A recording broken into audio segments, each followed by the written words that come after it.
आइए आज हम लोग वैद्युत स्थितिज ऊर्जा के बारे में अध्ययन करते हैं कि इलेक्ट्रिक पोटेंशियल एनर्जी क्या होती है। इलेक्ट्रिक पोटेंशियल एनर्जी किसी भी इलेक्ट्रिक सिस्टम को बनाने में किए गए कार्य के बराबर होता है, यानी किसी भी वैद्युत निकाय के निर्माण में किया गया कार्य ही उस निकाय में वैद्युत स्थितिज ऊर्जा के रूप में संचित हो जाता है। यहाँ जो ऊर्जा की बात है वो इलेक्ट्रिक फील्ड की एनर्जी होती है, ना कि चार्ज की, लेकिन हम उसे चार्ज से जोड़ करके स्टडी करते हैं, अध्ययन करते हैं। अब देखिए, किसी भी इलेक्ट्रिकल सिस्टम को बनाने के लिए एटलीस्ट 2 चार्जेस की जरूरत पड़ती है। ठीक है, मान लेते हैं कि Q1 और Q2 दो चार्जेस हैं, उनको एक दूसरे से स्मॉल r डिस्टेंस पर रख करके एक इलेक्ट्रिकल सिस्टम बनाया गया है जिसकी मिनिमम रिक्वायरमेंट 2 चार्जेस की है। ठीक है, तो ऐसा करने में क्या होगा, सबसे पहले हमें क्या करना पड़ा, Q1 एक चार्ज लेना पड़ा, उसे किसी जगह पर रख देना पड़ा। जब हमने इसको किसी प्लेस पर, सपोज दैट ए प्लेस पर ले आके रख दिया, किसको, प्लस Q चार्ज को, Q1 चार्ज को, तो इससे स्मॉल r डिस्टेंस पर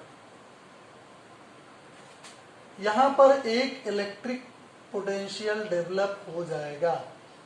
पॉइंट बी अगर हम इसको कहते हैं तो बी पॉइंट पर एक इलेक्ट्रिक पोटेंशियल VV होगा। ठीक है, ये R का फंक्शन है, तो R बढ़ेगा तो VV का मान बदल जाएगा, यानी स्थान बदलने से बदलेगा। अब मान लीजिए हमने ले आकर के एक इन्फिनिटी से एक चार्ज लिया और Q2 चार्ज, उस Q2 चार्ज को ले आकर यहां रख दिया, ये, और इसको रख देने से Q1 और Q2 चार्ज से बना हुआ एक निकाय बन गया, इलेक्ट्रिक सिस्टम बन गया, इलेक्ट्रिकल सिस्टम। तो इस Q2 चार्ज को लाने में, लाकर पॉइंट B पर रखने में जो कार्य करना पड़ा, ये कार्य, अगर वो W है, यही कार्य इस इलेक्ट्रिकल सिस्टम में इलेक्ट्रिक पोटेंशियल एनर्जी के रूप में संचित हो जाएगा, स्टोर हो जाएगा। इस तरह से Q1 और Q2 चार्जेस से बना हुआ जो इलेक्ट्रिकल सिस्टम है, उसकी जो इलेक्ट्रिकल एनर्जी होगी, इलेक्ट्रिक पोटेंशियल एनर्जी होगी, वो U = इसी W के बराबर होगी। और ये W किसके बराबर होगा, ये जो VV है, ये W/Q0 होता है ना, यहाँ Q0 की जगह पर Q2 चार्ज है, तो ये होगा। इसलिए यहां से W की वैल्यू निकालें तो W की वैल्यू कितनी हो जाएगी, Q2 × BV, फिर से गुणा कर दिया। ठीक, BV की वैल्यू कितनी होती है, अभी इसके पहले हम लोगों ने इलेक्ट्रिक पोटेंशियल के बारे में निकाला था फार्मूला, किसी भी पॉइंट चार्ज के कारण r डिस्टेंस पर जो पोटेंशियल होता है वो 1/4πε0 k Q1/r होता है, Q1/r होता है। ठीक, Q1 और Q2 को साथ साथ कर दें तो एक जनरल फार्मूला U के लिए बन जाएगा, इलेक्ट्रिक पोटेंशियल एनर्जी के लिए 1/4πε0 k Q1 Q2/r।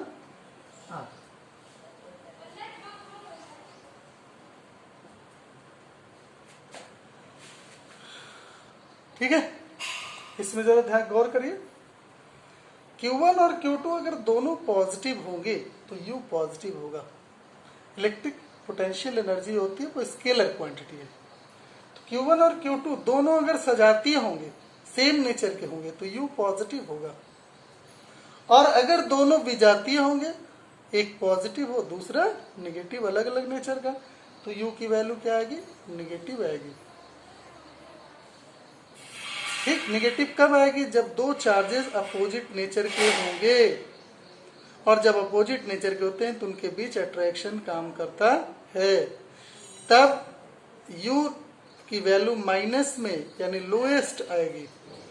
और अगर पॉजिटिव चार्जेस हैं तो पॉजिटिव चार्जेस के बीच में रिपल्सन काम करेगा, उस समय U की वैल्यू पॉजिटिव आती है, पॉजिटिव वैल्यू नेगेटिव से हाई होती है। इसलिए जो इक्विलिब्रियम पोजीशन है, साम्यावस्था, वो अपोजिट चार्जेस से बनने वाले निकायों में अधिक होती है सिस्टमों में, और सजातीय या सेम नेचर के चार्जेस के बीच में कम होती है। एक चीज और यहां पर आप ध्यान दीजिए, हम चाहते हैं कि किसी भी सिस्टम की इलेक्ट्रिकल एनर्जी कम से कम रहे, तो इसके लिए क्या करना चाहिए? देखो, R बढ़ेगा तो U घटेगा।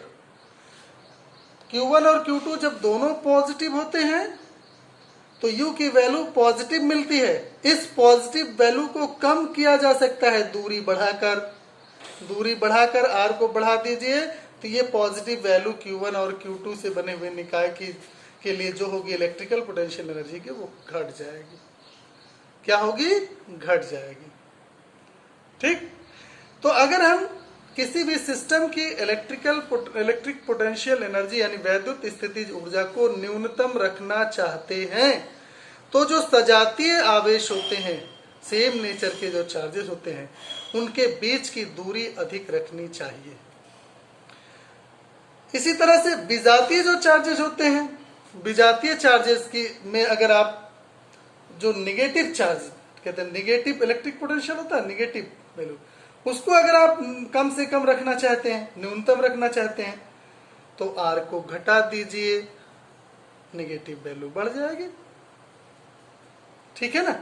यानी अगर दो विजातीय आवेशों से कोई भी वैद्युत निकाय बना हुआ है और हम उसकी वैद्युत स्थितिज ऊर्जा को न्यूनतम रखना चाहते हैं, तो विजातीय आवेशों को नजदीक रखना चाहिए। और अगर कोई ऐसा निकाय है जिसमें मतलब सेम नेचर के भी चार्जेस हैं, या आप पॉजिटिव और नेगेटिव दोनों चार्जेस हैं, तो इलेक्ट्रिक पोटेंशियल एनर्जी को न्यूनतम रखने के लिए, इक्विलिब्रियम बना रहे, इसके लिए जरूरी होता है कि जो पॉजिटिव चार्जेस हों उनको दूर दूर तक, पॉजिटिव नहीं, सेम नेचर के जो चार्जेस हों उनको दूर दूर रखा जाए और अपोजिट नेचर के चार्जेस को नजदीक रखा जाए। ऐसा करने से इलेक्ट्रिकल पोटेंशियल एनर्जी मिनिमम हो जाती है। R की वैल्यू इन्फिनिटी अगर हो जाए तो U की वैल्यू 0 हो जाएगी, या Q1 या Q2 में से कोई एक वैल्यू अगर 0 हो जाए तब भी U की वैल्यू 0 हो जाएगी। ठीक है ना? यानी अगर हम किसी इंडिविजुअल एक अकेले चार्ज की बात करें तो उसकी इलेक्ट्रिकल पोटेंशियल एनर्जी 0 होती है, यानी there is no attachment of, no existence of electric potential energy with any isolated individual free charge। ठीक है, स्वतंत्र रूप से विलगित एक अकेले आवेश की जो इलेक्ट्रिकल पोटेंशियल एनर्जी होती है वो हमेशा 0 होगी। इलेक्ट्रिकल पोटेंशियल एनर्जी होने के लिए सिस्टम का होना जरूरी है, इलेक्ट्रिक सिस्टम का होना जरूरी है, और जिसको बनाने के लिए एटलीस्ट 2 चार्जेस की जरूरत पड़ती है। अच्छा, अगर 2 से ज्यादा चार्जेस हो तो, अगर 2 से ज्यादा चार्जेस हो, जैसे ये Q1 है, ये Q2 है, या Q3,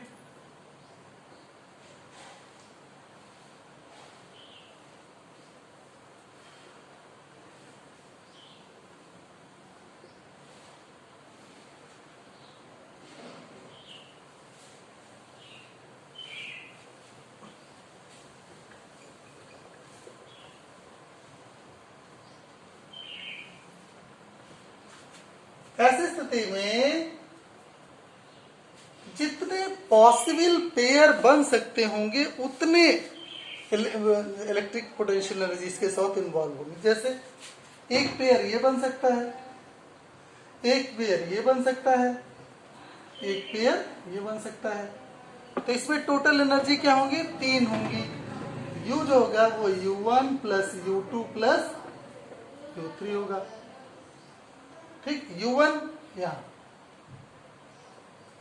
Q1 और Q2 के बीच, U2 Q2 और Q3 के बीच, और U3 Q1 और Q3 के बीच में।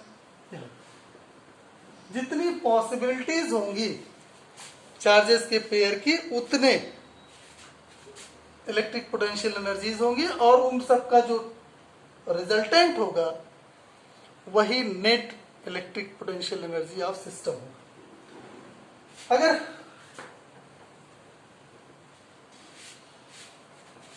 हम चलो स्क्वायर ले लें क्यूब, तो क्या होगा, स्क्वायर शेप ऐसे मान लीजिए है, Q1 है, Q2 है, Q3 है, Q4 है, ये चार्जेस है। तो पॉसिबिलिटी क्या है, एक पॉसिबिलिटी ये है जिसके लिए U1 होगा, दूसरी पॉसिबिलिटी ये है जिसके लिए U2 होगा, तीसरी पॉसिबिलिटी पेयरिंग की ये है, U3 होगा, चौथी पॉसिबिलिटी ये हो सकती है, U4 होगा, पांचवी पॉसिबिलिटी Q1 और Q3 की पेयरिंग की हो सकती है, U5 होगा, छठी इसके साथ पेयरिंग हो सकती है, U6। इसके अलावा कोई पेयरिंग पॉसिबिलिटी है पेयर बनने की? नहीं। तो यहां पर जो टोटल एनर्जी होगी इलेक्ट्रिक पोटेंशियल एनर्जी सिस्टम की, वो U is equal to U1 plus U2 plus U3 plus U4 plus U5 plus U6। ठीक है। इसी तरह से अगर किसी एक पॉइंट पर कई चार्जेस अपनी इलेक्ट्रिक फील्ड जनरेट कर रहे हो, तो सभी चार्जेस अपनी अलग अलग इलेक्ट्रिक पोटेंशियल भी वहां जनरेट करेंगे। तो जो नेट पोटेंशियल होगा वो इंडिविजुअल चार्जेस द्वारा जनरेट किए गए इलेक्ट्रिक पोटेंशियल के रिजल्टेंट के बराबर होगा, ये योगफल के बराबर होगा। यानी U is equal to V is equal to तब B1 plus B2 plus B3 plus B4 इस तरह से होगा। इलेक्ट्रिक फील्ड में भी आपको बताया गया कि E is equal to E1 plus E2 plus U3 E4 इस तरह से होता है। यानी principle of superposition electric field में भी है, इलेक्ट्रिक पोटेंशियल में भी है, इलेक्ट्रिक पोटेंशियल एनर्जी में भी। फर्क सिर्फ इतना है कि जो वेक्टर क्वांटिटीज होती हैं उनमें रिजल्टेंट अलजेब्राइक सम से निकाला जाता है, वेक्टर सम से यानी डायरेक्शन के साथ, और जो स्केलर क्वांटिटीज होती हैं उसमें डायरेक्ट रिजल्टेंट सब कुछ टोटल करके निकाला जाता है। और यहाँ जब Q1 या चार्जेस की बात करेंगे तो स्केलर क्वांटिटी की गणना करते समय Q1 और Q2 Q3 जो भी चार्जेस हों उनकी वैल्यू साइन के साथ पुटअप करते हैं, जबकि वेक्टर क्वांटिटी में साइन के साथ वैल्यू ना पुटअप करके हम डायरेक्शन को इन्वॉल्व कर लेते हैं कैलकुलेशन। ठीक है। अब देखो, अगर किसी चार्ज को एक पॉइंट से दूसरी पॉइंट तक ले जाना हो किसी भी इलेक्ट्रिक फील्ड में, तो क्या होता वर्क डन। इसे ये मान लीजिए किसी प्लेस पर एक इलेक्ट्रिक फील्ड है यूनिफॉर्म स्ट्रेंथ की, इसमें देखो लेफ्ट टू राइट ये जो एरो बता रहा है ये किधर से, हमेशा आपको बताया गया कि जो इलेक्ट्रिक लाइन ऑफ फोर्सेस होती है प्लस चार्ज से निकलती है और माइनस चार्ज पर समाप्त होती है। यानी ये जो इलेक्ट्रिक लाइन ऑफ फोर्स है वो प्लस की ओर से आ रही है और माइनस की ओर जा रही है। यानी इसका जो लेफ्ट साइड है वो हायर पोटेंशियल का रीजन है और राइट साइड का जो एरिया है वो लोअर पोटेंशियल का एरिया है। ठीक है। अगर हम इसमें कोई चार्ज ले आके रख दें ऐसे इस इलेक्ट्रिक, चलो Q0 हमने चार्ज ले आके टेस्ट चार्ज Q0, तो क्या होगा, ये प्लस नेचर का है इसलिए इस पर F is equal to Q0E इतना फोर्स लग गया। अब इसी में मान लीजिए हमारे पास दो पॉइंट है A और B, A और B, तो इधर का पोटेंशियल BA, इधर का पोटेंशियल BB, क्या होगा, एरो बता रही है कि VA ग्रेटर देन BB होगा, VA ग्रेटर देन BB होगा। अब अगर हमें ए से बी की ओर मूव करना हो, ए से बी की ओर मूव करना हो, तो जो वर्क डन होगा, ये मान लीजिए डिस्प्लेसमेंट डी है, तो ऐसी स्थिति में जो वर्क डन होगा वो एफ, जिधर फोर्स लग रहा है उसी तरफ मूवमेंट हो रहा है ना, एफ इंटू डी आर हो जाता है। इसलिए D W is by D R is equal to होगा एफ, एफ की जगह पर क्यू जीरो इंटू ई।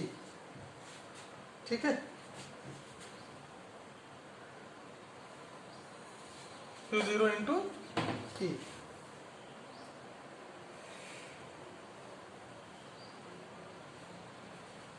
यहां देखो, इसको ऐसे डी आर को न ले आओ, तो डी, ये D W is equal to हो गया Q zero into E D R. यहाँ ये डी आर होता है, ये Q zero into D R, इसको हम अलग कर दिया। ये क्या है, E इंटू डी आर, आपको वोल्टेज इंटीग्रल होता है, इंटीग्रल मल्टीपल होता है, लाइन इंटीग्रल होता है E का। ये आपका डीवी है, ए डी आर डिस्प्लेसमेंट में जो पोटेंशियल डिफरेंस आता है वो होता है ये। तो D W is equal to होता है क्यू जीरो इंटू डीवी, या इसको आप डिफरेंस के हिसाब से निकाल सकते हैं कि इन दोनों पॉइंट के बीच में डिस्प्लेसमेंट, सॉरी जो इलेक्ट्रिक पोटेंशियल डिफरेंस है डीवी, तो डीवी को हम डिफाइन कर सकते हैं एक पॉइंट से दूसरे पॉइंट तक यूनिट चार्ज को ले जाने में किए गए कार्य की। तो डीवी बराबर हो जाएगा डी डब्ल्यू अपान क्यू जीरो। क्यू जीरो क्यों, क्योंकि हमने क्यू जीरो मूवमेंट किया। इस तरह से यहां से भी आप निकाल सकते हो, ये तो एक ही लाइन में हो जाता है ये। ठीक, इसको भी आप ऐसे भी देख सकते हैं या ऐसे भी कैलकुलेट करके देख सकते हैं। यहां देखो, अगर dv जीरो हो जाए, if dv is equal to zero, dv zero हो जाए तो q जीरो dv जीरो हो जाएगा, यानी dw जीरो हो जाएगा। यानी अगर दो पॉइंट के बीच इलेक्ट्रिक पोटेंशियल डिफरेंस ना हो, यानी दोनों पॉइंट के इलेक्ट्रिक पोटेंशियल सेम हो, तो ऐसी स्थिति में किसी भी चार्ज को एक पॉइंट से दूसरे पॉइंट तक ले जाने में किया गया कार्य हमेशा जीरो होता है। शॉर्ट में कह सकते हैं कि जो सम विभव बिंदु होते हैं, इक्वी पोटेंशियल पॉइंट्स होते हैं, उनके बीच चार्जेस के डिस्प्लेसमेंट में नो वर्क डन होता है, यानी वर्क डन जीरो होता है हमेशा। ठीक है, और स्वाभाविक गति भी नहीं हो सकती है।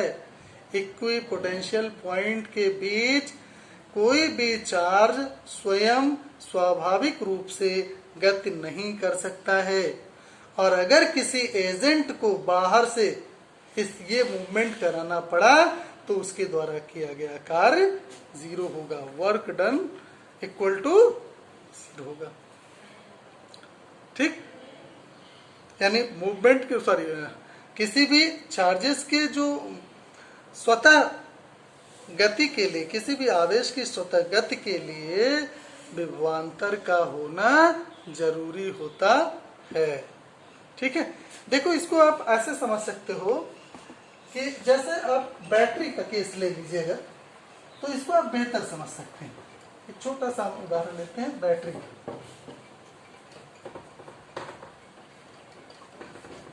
जैसे आप करते क्या है, एक बैटरी है, इसमें दो इलेक्ट्रोड होते हैं, एक पॉजिटिव इलेक्ट्रोड कहलाता है, एक नेगेटिव इलेक्ट्रोड कहलाता है। पॉजिटिव इलेक्ट्रोड का मतलब क्या है, यहाँ पर हाई पोटेंशियल है, और नेगेटिव का मतलब यहाँ पर लो पोटेंशियल है। यहाँ एक्सेस ऑफ इलेक्ट्रॉन है, यहाँ डिफिशियंसी ऑफ इलेक्ट्रॉन है। हमने एक वायर लिया और एक बल्ब जलाया, कनेक्ट कर दिया।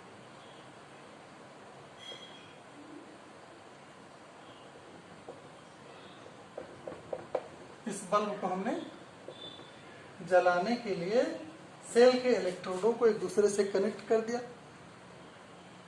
कैसे कनेक्ट किया? तो हमारे दो पॉइंट है, एक पॉइंट यहाँ है और दूसरा पॉइंट यहाँ है। इसको हमने ए कहा, इसको बी कहा। यहां से इलेक्ट्रॉन निकलेगा, ऐसे इलेक्ट्रॉन यहां पहुंचता है। ये इलेक्ट्रॉन का मूवमेंट है। क्यों मूवमेंट हो रहा है? क्योंकि बी और ए के बीच पोटेंशियल डिफरेंस बना हुआ है। बी का पोटेंशियल डिफरेंस लो है, ए का पोटेंशियल डिफरेंस हाई है। लेकिन जब यहां से एक इलेक्ट्रॉन निकल कर चला गया, जैसे यहां मान लीजिए कई है, तो ऐसे ऐसे ढेर सारे चार्जेस होंगे, यहां पर भी कई होंगे। इस तरह से एक इलेक्ट्रॉन यहां से निकला तो एक कम हो गया, यहां पर कम हो गया, तो यहां निगेटिव वैल्यू कम हुई, इधर पॉजिटिव वैल्यू कम हुई। दूसरा इलेक्ट्रॉन आया, दूसरा भी, और थोड़ा सा निगेटिव वैल्यू कम हुई। निगेटिव वैल्यू घटने का मतलब होता है बढ़ना। जैसे -5 छोटी वैल्यू है, -4 बड़ी वैल्यू है, -3 और बड़ी वैल्यू है, -2 और बड़ी वैल्यू है। तो जैसे जैसे इसका आंकिक मान घट रहा है निगेटिव पोटेंशियल का, इसका मतलब उसकी लेवल ऊपर आ रही है, उठ रही है, इसकी लेवल ऊपर उठ रही है। और इधर पॉजिटिव चार्जेस जैसे जैसे कम हो रहे हैं, वैसे वैसे इसकी लेवल डाउन हो रही है। तो जब हमने कनेक्शन प्रोवाइड किया, बैटरी को हम यूज कर रहे हैं, तो एक स्थिति कभी न कभी ऐसी आ जाती है कि नेगेटिव लेवल ऊपर उठ गया और पॉजिटिव लेवल नीचे आ गया, और फिर दोनों की वैल्यू बराबर हो गई, दोनों के पोटेंशियल सेम हो गए। इस समय ये जो स्थिति दिखाई गई है, यहाँ पर कोई चार्ज नहीं, यहाँ पर कोई चार्ज नहीं, यानी इस समय बी ए बराबर हो गया बी बी। उसी समय क्या हो गया? इलेक्ट्रॉन का चलना बंद और बल्ब बुझ गई। हमने कह दिया बैटरी डिस्चार्ज हो गई, उसके इलेक्ट्रोड क्या हो गए? डिस्चार्ज हो गए। अब विभवांतर इलेक्ट्रोडों के बीच न रहने के कारण इलेक्ट्रॉन की गति खत्म हो जाती है, स्वतः गति बंद हो जाती है, जिसके कारण हमें वैद्युत धारा नहीं मिल पाती है। अब करना क्या पड़ता है? अब हमको चार्ज करना पड़ता है बैटरी। चार्ज अपने आप नहीं होता, बल्कि चार्ज करने के लिए हमको जबरदस्ती करनी पड़ती है। बाहर से एक सोर्स लगाना पड़ता है, उस सोर्स वो अपना वर्क डन करता है, अपनी एनर्जी वेस्ट करता है, तब इन इलेक्ट्रॉनों को फिर वापस वहां पहुंचाएगा। क्या? जब एक्सटर्नल एजेंट काम करेगा तो उसके बाद वो माइनस, जहां पर इलेक्ट्रॉन नेगेटिव पोल पर इलेक्ट्रॉन बढ़ा देगा और पॉजिटिव पोल पर घटा देगा, यानी पॉजिटिव इलेक्ट्रोड से निकाल करके इलेक्ट्रॉनों को नेगेटिव इलेक्ट्रोड पर पहुंचा देता है।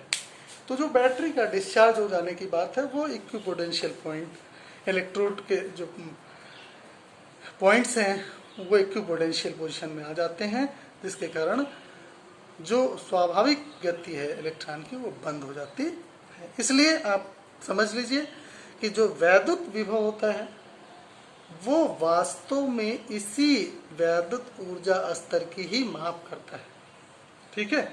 वैद्युत विभव आवेशों की गति की दिशा का निर्धारण करता है।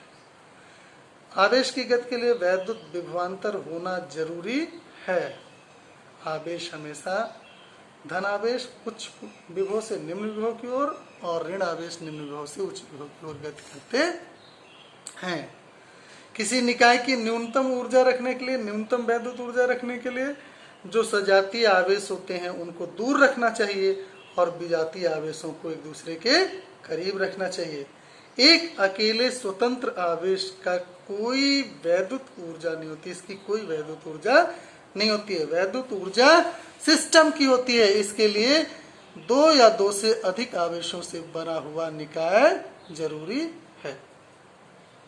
आज के लिए बस इतना ही। शेष हम लोग अगले टॉपिक में बात करेंगे। अगले टॉपिक में हम लोग बात करेंगे कि एक समान वैद्युत क्षेत्र में आवेशित कण का जो पथ होता है वो कैसा होता है।